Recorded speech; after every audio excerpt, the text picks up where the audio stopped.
நாங்கள் ஜங்கோ பாக்ஸ் வச்சு இங்கே வரைக்கும் கத்திட்டோம் கைஸ். கிட்டத்தட்ட எவ்வளோ தூரம் நானே அதில் ஏறி நின்றுக்கிட்டு இருக்கேன். அம்மா ஹைட்டு கைஸ். இன்னும் கட்டணும் கைஸ். நாங்கள் கட்டுவோம்.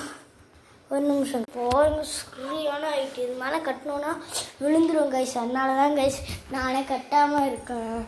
கட்டி விழுந்துடும் கைஸ். அதனால தான் கைஸ் நானே கட்டாமல் இருக்கேன். விழுந்துரும்னு சொல்லிட்டு தான் நான் கட்டாமல் இருக்கேன். நான் கட்டியிருப்பேன்.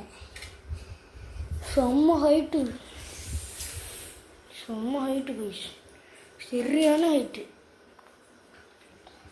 லைக் பண்ணுங்கள், ஷேர் பண்ணுங்கள், சப்ஸ்கிரைப் பண்ணுங்கள், கமெண்ட் பண்ணுங்கள். நமக்கு வெறும் 10 சப்ஸ்கிரைபர் தான். இன்னும் ஒரு ப்ளே பட்டன் கூட வாங்கலை கைஸ். ப்ளீஸ். பாய் காய்.